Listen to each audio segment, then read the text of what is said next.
میری دعائیں عرش سے واپس نہ آئیں گی۔ شامل ہے ہر دعا میں وسیلہ حضور صلی اللہ علیہ وسلم کا۔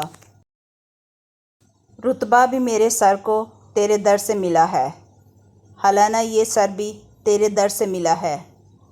لوگوں کو ملا ہے تو مقدر سے ملا ہے، مجھ کو تو مقدر بھی تیرے در سے ملا ہے۔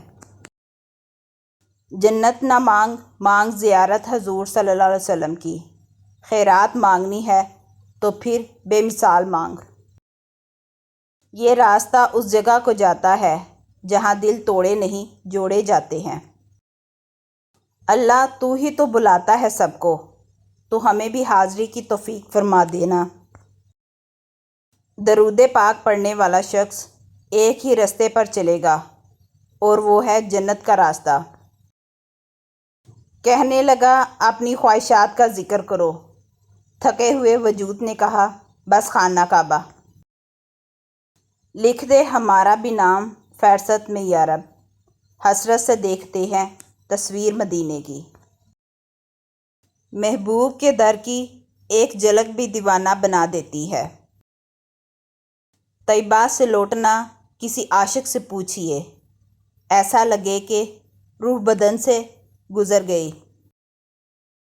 میں نے پسند ذات محمد کو کر لیا، لائے کوئی مثال میرے انتخاب کی۔ میں دیکھوں گی اور ڈہ جاؤں گی، جیسے مسافر من پسند منزل پہ آخری سانس لیتا ہے۔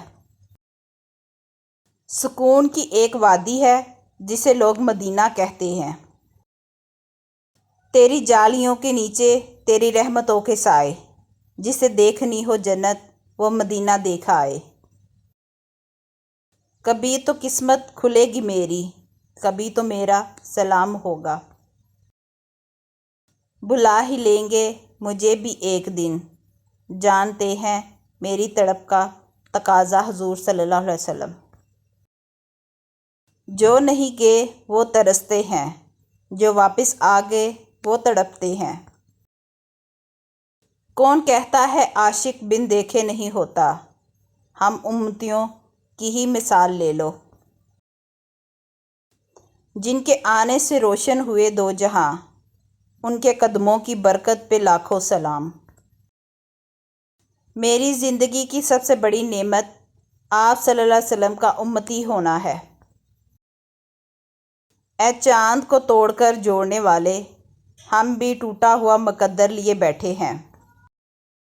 لاکھوں کروڑوں درود ان پر جن کی بدولت رحمان ملا، قرآن ملا، ایمان ملا، رمضان ملا۔ عشق کی ایک سادہ سی تعریف، محبوب کا محبوب بھی محبوب۔ مختصر یہ کہ آپ صلی اللہ علیہ وسلم سے عشق ہے، خلاصہ یہ کہ جان سے بھی بڑھ کر ہے۔